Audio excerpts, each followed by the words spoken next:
ఇక బీసీ బంద్ కూడా బీసీ చేసి ఇచ్చినటువంటి బంద్ కూడా పెద్ద ఎత్తున కూడా బీసీ సంఘాల ప్రతినిధులు పెద్ద ఎత్తున కూడా బంద్లో పాల్గొని విజయవంతం చేశారు. ఈ నేపథ్యంలో కూడా మహాత్మా జ్యోతిరావు పూలే కూడా విగ్రహానికి నివాళులు అర్పిస్తూ కూడా వెంకటేష్ గౌడ్ మనతో ఉన్నారు. వారు సందర్భంగా సార్ చెప్పండి, పెద్ద ఎత్తున కూడా రాష్ట్ర వ్యాప్తంగా జేఏసీ ఇచ్చినట్టు బంద్ పిలుపుగా రాష్ట్ర వ్యాప్తంగా కూడా బంద్ నిరసన తెలుపుతున్నారు. ఈ నేపథ్యంలో భవిష్యత్తు ఎలా ఉండబోతుంది, భవిష్యత్తు కార్యాచరణ ఎలా ఉండబోతుంది?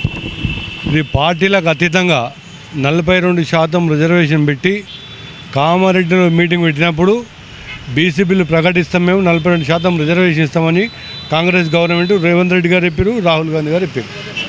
ఇలా అన్ని రాజకీయ పార్టీలు కూడా మేము ఇస్తాం, మేము ఓకే అండి. ఇంకా పంచాయతీ ఎక్కడ ఉంది? మరి ఇది పార్లమెంట్లో ఉభయ సభలలో చర్చ జరగాలి.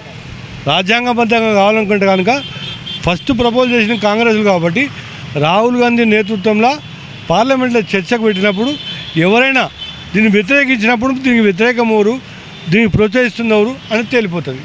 ఆ పాత్ర ఎవరు పోషించాలి? కాంగ్రెస్ పార్టీని పోషించాలి.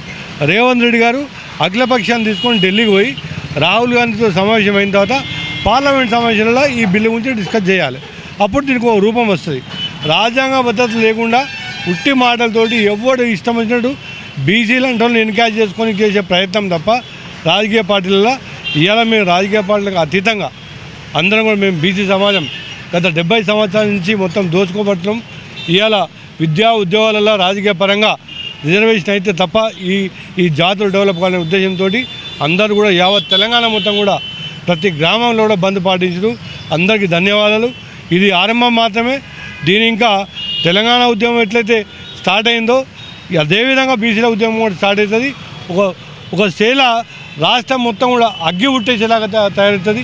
దీని పట్ల సరైన నిర్ణయం సరైన సమయం తీసుకోకపోతే కనుక ప్రభుత్వానికి ఎట్లా అంటే డిపాజిట్లు గల్లంతయ్యేలాగా అగ్ర కులాల నాయకులు ఎవరైతే దీన్ని వ్యతిరేకిస్తారో వాళ్ళందరూ కూడా, ఎందుకంటే ఈడబ్ల్యూఎస్ రిజర్వేషన్ ఇచ్చినప్పుడు బీసీలో కూడా అడ్డు చెప్పలే. దాంట్లో నిన్న మొన్న చూస్తున్నాను నేను, మల్లన్న కానీ జాజుల శ్రీనివాస్ గౌడ్ కానీ ఆర్ కృష్ణ గారు అని చెప్తున్నారు.